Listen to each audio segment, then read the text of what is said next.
kepala daerah yang seharusnya mendapatkan banyak keuntungan, tetapi mereka gagal di dalam pemilihan kepala daerah.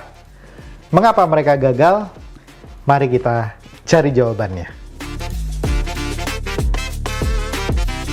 Hai Sobat Politician Academy, bertemu lagi dengan Bung Gas, Director dan Coach dari Politician Academy.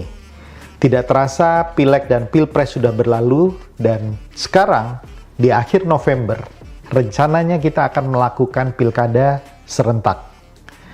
Nah, dalam konteks pilkada serentak, tentu saja selalu ada petahana dan selalu ada penantang yang akan berkompetisi. Dalam banyak pilkada, seringkali terjadi bahwa petahana yang memiliki banyak keuntungan itu kalah di dalam proses pilkada tersebut.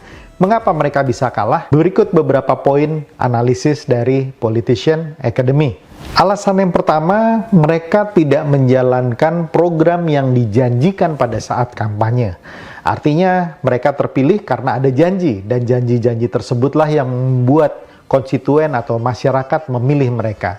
Nah, dalam perjalanannya, mereka tidak menjalankan apa yang sudah dijanjikan, sehingga kemudian masyarakat menjadi tidak percaya lagi dan kemudian meragukan kemampuan sang kandidat petahana kalau mereka ingin bertarung kembali. Alasan yang kedua, sang petahana tidak memberikan kemajuan bagi daerahnya. Tidak ada program-program yang signifikan. Pembangunan berjalan stagnan bahkan menurun. Nah, hal ini terjadi misalnya pertumbuhan ekonomi tetap di angka yang sama atau bahkan lebih rendah.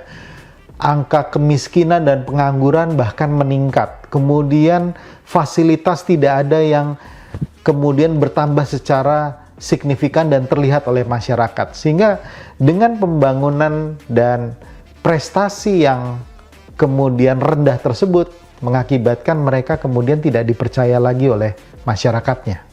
Alasan yang ketiga, sang petahana terlibat di dalam praktek-praktek kolusi, korupsi, dan nepotisme.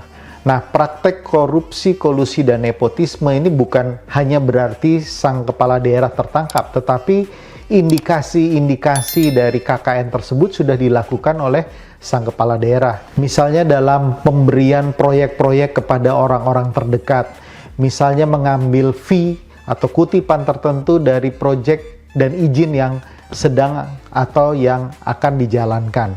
Misalnya kemudian juga mengutip untuk proses rotasi, penempatan, mutasi dari birokrat dan lain sebagainya. Banyak sekali praktek-praktek KKN yang dijalankan, dan ini bisa membuat masyarakat jengah dan tidak suka kepada sang kepala daerah. Jadi praktek KKN ini belum tentu misalnya mereka tertangkap saja. Kalau tertangkap sudah jelas mungkin ya.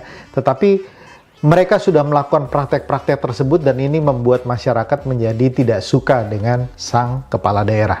Faktor keempat adalah faktor komunikasi politik. Lemahnya dan rendahnya komunikasi politik. Mungkin ada hasil-hasil pembangunan, mungkin ada kemajuan, tetapi sang kepala daerah tidak bisa mengkomunikasikan ini kepada masyarakatnya. Apalagi ditambah misalnya sang kepala daerah kemudian merasa menjadi elit, merasa menjadi eksekutif, dan tidak memelihara hubungan komunikasi yang baik dengan masyarakatnya. Jarang turun, jarang mendengarkan aspirasi, dan ini semua berakibat terhadap lemahnya kepercayaan terhadap masyarakat kepada sang calon kepala daerah. Kalau keempat alasan di awal merupakan faktor yang melekat kepada sang kepala daerah maupun timnya, nah yang kelima ini adalah faktor lain lagi, di mana muncul seorang kandidat yang sangat kuat, yang memiliki integritas baik, yang memiliki dana dan visi serta pemikiran yang baik bagi wilayahnya, dan bisa meyakinkan masyarakat karena mereka memiliki jaringan yang kuat dengan masyarakat. Nah, faktor kelima juga bisa menjatuhkan seorang petahana, walaupun petahana di sini memiliki hampir segalanya dalam konteks pemenangan kepala daerah. Kepemimpinan yang baik, visi, serta integritas merupakan faktor-faktor penting yang harus dimiliki oleh seorang calon kepala daerah ataupun seorang kepala daerah. Oleh karena itu, dalam konteks ini, Politician Academy ingin memberikan kesempatan kepada mereka-mereka yang ingin menjadi calon kepala daerah untuk melakukan konsultasi gratis. Ya, saya tekankan lagi, konsultasi gratis kepada Politician Academy, kepada saya.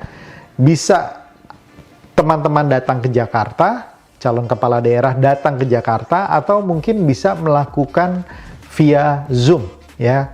Karena beberapa teman mungkin untuk sampai ke Jakarta sangat jauh. Jadi saya ingin memberikan kesempatan konsultasi gratis bagi mereka yang serius ingin maju. Syaratnya tentu saja Anda adalah betul-betul calon kepala daerahnya, bukan bagian dari tim ses, bukan saudaranya Anda atau kerabat dari Anda, tapi Anda sendiri harus berhadapan dengan saya.